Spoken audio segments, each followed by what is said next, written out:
네, 태양의 계절 여름입니다. 대다수 운전자들이 자외선이나 뜨거운 태양열을 피하기 위해 자동차에 짙은 썬팅을 하고 있는데요. 그런데 과연 짙은 썬팅이 자외선이나 적외선을 차단하는데 생각하는 것만큼 효과가 있을까요? 저희 법률 방송에선 오늘부터 6차례에 걸쳐 썬팅 실태와 썬팅에 대한 오해와 진실, 개선 방안 등을 집중 보도해 드립니다. 썬팅 이제는 바꾸자. 오늘은 그 첫 번째로 썬팅의 자외선 차단 효과에 대해 알려드립니다. 장한지 기자입니다. 지난 금요일 서울 강남역 사거리입니다.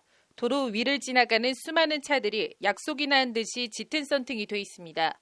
운전석이나 조수석, 뒷좌석은 물론 앞유리마저 짙은 썬팅이 되어 있어 자동차 내부가 들여다보이지 않습니다.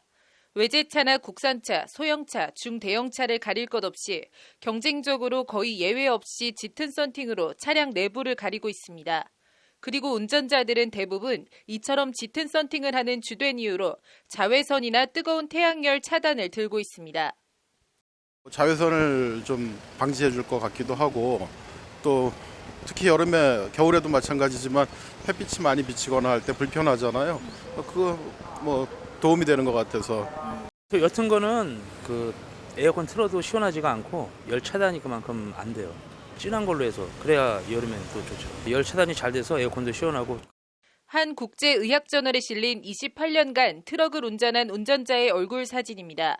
수십 년간 매일 장시간 트럭 운전을 하며 운전석 창문을 통해 노출된 얼굴 왼쪽이 오른쪽에 비해 같은 사람의 얼굴인가 싶을 정도로 심하게 노화돼 있습니다. 일단 자외선이 노화 등 피부에 해로운 것은 검증된 과학적 사실입니다. 자외선이 피부에 매우 해로운 것은 사실이지만 짙은 썬팅이 과연 자외선이나 뜨거운 태양열 차단에 효과가 있을 거라는 운전자들의 믿음은 과연 사실일까요? 그렇지 않다는 것이 취재 결과입니다. 자동차 썬팅 필름을 포함한 각종 필름을 생산하는 유명 업체의 적외선 필름 투과 실험 영상입니다. 왼쪽은 뒷면이 거의 보이지 않을 정도로 짙게 코팅된 필름, 오른쪽은 상대적으로 가시광선 투과율이 양호한 필름입니다. 해당 필름들 앞에 초콜릿을 세워놓고 필름 뒤쪽에서 적외선을 투사해봤습니다. 3분쯤 지나자 짙은 필름 앞에 세워둔 초콜릿이 녹기 시작하더니 2분이 더 지나자 초콜릿이 완전히 녹아 무너져 내립니다. 반면 상대적으로 투명한 오른쪽 필름 앞에 세워둔 초콜릿은 별다른 변화 없이 처음 모양을 그대로 유지하고 있습니다. 통상적으로 아예 안 보이게 해버리면 사람들이 이제 자외선도 투과 못할 것이고 적외선도 투과 못할 것이다라고 생각을 하잖아요. 근데 실제로는 그러질 않습니다. 가시광선 투과율이 낮다고 해서 적외선 차단율이 높은 건 아니에요.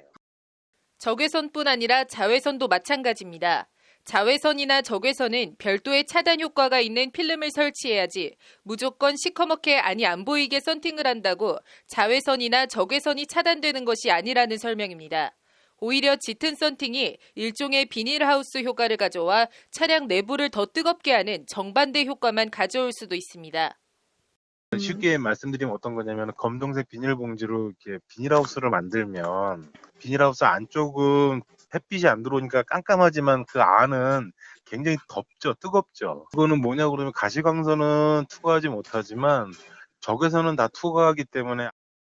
우리 도로교통법이 자외선이나 적외선 차단 관련해선 별도의 규정을 두지 않고 차량 앞유리 가시광선 투과율은 70% 미만, 옆유리는 40% 미만은 불법으로 규정하고 있는 것도 이와 상관이 있습니다. 가시광선 투과율을 지키고도 얼마든지 자외선이나 적외선 차단 효과를 거둘 수 있기 때문입니다.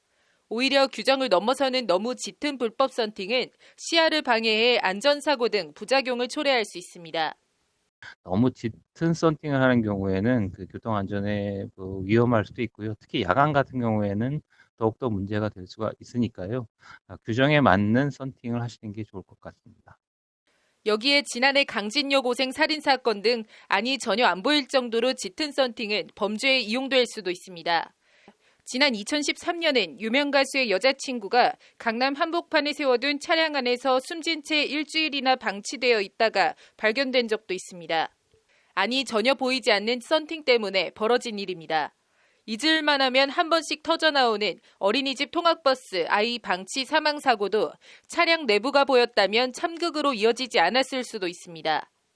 썬팅을 시커멓게 짙게 바를수록 피부에 유해한 자외선 차단이 잘 될 것이라는 생각은 편견이자 오해에 불과합니다. 시야만 침침하게 가릴 뿐입니다.